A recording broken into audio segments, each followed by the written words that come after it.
The Students' Union have been running a campaign of feedback for the last 8 weeks, with the ultimate goal to improve the way students receive feedback and to highlight to the university the importance of timely and appropriate feedback.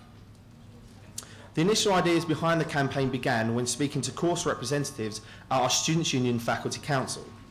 Many course reps raised the issue of feedback and how they were unhappy with the frequency and quality that was being given to them. Students at Christchurch and up and down the country have been trying to speak up about how unhappy they are with feedback for a long time. The National Student Survey has frequently highlighted students' unhappiness at the feedback they receive, and because of this it was imperative that we run a campaign. Feedback on exams is not the only issue for students.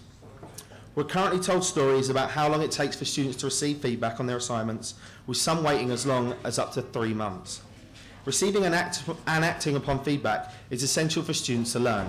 The university has acknowledged the importance of timely and appropriate feedback, and throughout this year has worked with the Students' Union in order to create a policy which will enhance the educational experience for all students here.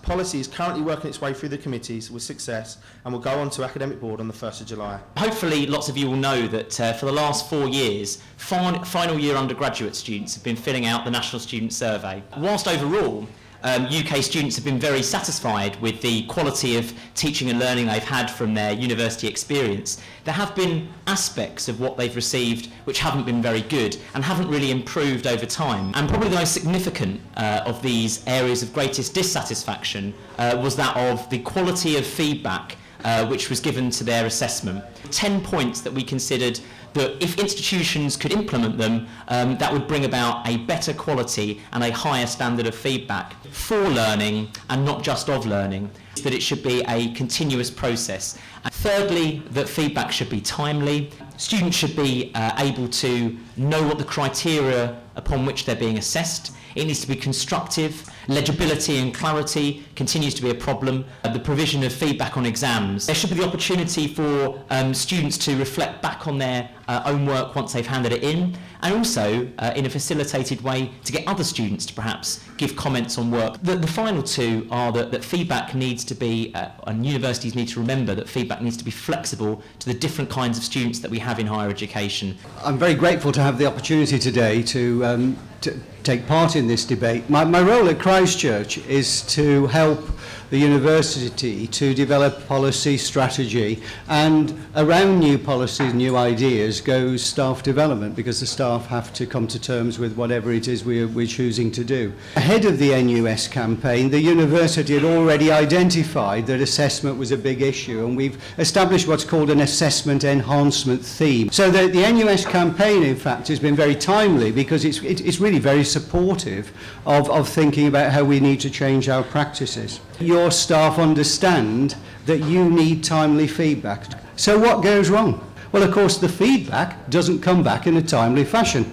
July the 1st, Academic Board, the Vice-Chancellor, Senior Vice-Chancellor, SMT are all very supportive of what we're about to try and do. Whether we get through a 3-week or a 4-week turnaround, I think is only part of the whole story. A process clearly already underway, but one that needs student involvement as well. I think the first thing I want to say is that I'm personally extremely positive about this.